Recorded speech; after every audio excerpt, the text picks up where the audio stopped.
दोस्तों आज 30 मार्च 2026 को इंडियन रुपी अपने रिकॉर्ड लो के आसपास ट्रेड कर रहा है। लगभग $1 बराबर 95 रुपए के आसपास यहाँ पे चल रहा है। इसका सीधा सा मतलब पता है क्या? या तो आप अब ज्यादा कमाना शुरू कर दो, या फिर अपने खर्चों पर कंट्रोल करना शुरू कर दो, या फिर जो लोग स्मार्ट हैं वो मौका पकड़ो और सही जगह पैसा डालो, क्योंकि आने वाले टाइम में महंगाई और बढ़ने वाली है। इन्फ्लेशन डेफिनेटली एक्सेलरेट करेगा, जो कि हर साल करता ही है, लेकिन इस बार थोड़ा ज्यादा कर सकता है। ग्लोबल सिचुएशन आप लोग सब जानते ही हो, देख ही रहे हो। ईरान, इजराइल, यूएस लड़ने मरने में लगे हुए हैं। इस तरीके की टेंशन कंटिन्यूसली बढ़ रही है। इसका डायरेक्ट इंपैक्ट ग्लोबल ट्रेड और सप्लाई चेन पर काफी समय से पड़ रहा है। स्टॉक मार्केट को तो मौका चाहिए न्यूज का, और वो लाल होना शुरू हो जाता है। देखो, रुपया जब जब गिरता है ना, इन्फ्लेशन बढ़ती है, महंगाई बढ़ती है, और ये सब क्यों होता है चलो थोड़ा सा मैं आपको सिंपल लैंग्वेज में बताता हूँ। हालांकि काफी सारे रीजन होते हैं, लेकिन हम रुपए की बात करते हैं। देखो, इंडिया अपनी जरूरत का लगभग 80% क्रूड ऑयल इंपोर्ट करता है, और इसका पेमेंट होता है डॉलर में। पिछले साल मार्च 2025 में $1 लगभग 84 रुपीज के आसपास था। आज मार्च 2026 में $1 की कीमत लगभग 94-95 के आसपास है।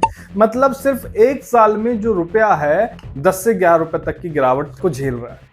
अब इसका इंपैक्ट क्या पड़ेगा, इफेक्ट क्या पड़ेगा? देखो, पहले अगर 84 रुपए में $1 का तेल मिलता था, आज उसके लिए मुझे 95 रुपए देने पड़ रहे हैं। तेल महंगा तो ट्रांसपोर्ट महंगा, ट्रांसपोर्ट महंगा तो हर चीज महंगी, क्योंकि हर चीज का प्रोडक्शन, ट्रांसपोर्ट पे टिका है। चाहे वो सब्जी हो, दूध हो, इलेक्ट्रॉनिक हो, सीमेंट हो, ईंट हो, पत्थर हो, एवरीथिंग। और सिर्फ इतना ही नहीं, जब इन्फ्लेशन बढ़ता है तो आरबीआई इंटरेस्ट रेट भी बढ़ा देता है कैश फ्लो को कंट्रोल करने के लिए। होम लोन महंगे होने लगते हैं, कार लोन महंगे होने लगते हैं, ईएमआई बर्डन लगने लगती है, ईएमआई बर्डन बढ़ जाता है। अब देखो, फ्यूचर में क्या होगा ये तो कह नहीं सकते, लेकिन जो करंट ग्लोबल सिचुएशन चल रही है, इसमें रुपये को स्ट्रॉन्ग बनाना इतना ईजी नहीं है। और हिस्ट्री में भी ऐसा बहुत रेयर हुआ है कि रुपये एक बार गिर के क्विकली रिकवर कर जाए। तो हम ये भी नहीं कह सकते कि महंगाई बढ़ेगी तो बहुत तेजी से नीचे भी आ जाएगी। ऐसे में क्या करें, अपना पैसा आप समझदारी से मैनेज करें। सिर्फ एफडी के भरोसे भी मत रहो। इन्फ्लेशन हमेशा ही एफडी को बीट करती आई है। स्टॉक मार्केट पर भी सिर्फ डिपेंडेंट मत रहो, खासतौर से शॉर्ट टर्म में अगर आप इन्वेस्ट कर रहे हो।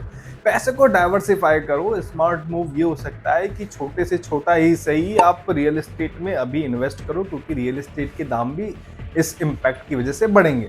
और 8 से 10 साल के लिए होल्ड करो, क्योंकि इन्फ्लेशन को कंसिस्टेंटली सिर्फ एक ही सेक्टर बीट कर पाया, वो है रियल एस्टेट। अगर सही जगह पे, सही लोकेशन पे, सही प्लानिंग के साथ अगर इन्वेस्ट किया गया। और एक सिंपल फैक्ट, लैंड की डिमांड कभी खत्म भी नहीं होनी। अगर आप अच्छा खासा पैसा कमा रहे हो और इन्फ्लेशन के साथ साथ आप भी अपने आप को ग्रो करना चाहते हो, तो आप सही जगह इन्वेस्ट जरूर करें। बाकी महंगाई अपना काम कर रही है, देश अपना काम कर रहा है, तो आप भी अपना काम शुरू करो। अपने आप को स्ट्रॉन्ग बनाने के लिए टाइम है पैसे को समझ कर चलने का। बाकी ऐसे इंटरेस्टिंग वीडियोस के चैनल को फॉलो करना ना भूलें। मिलेंगे नेक्स्ट वीडियो में एक और नई इन्फॉर्मेशन के साथ। तब तक के लिए धन्यवाद।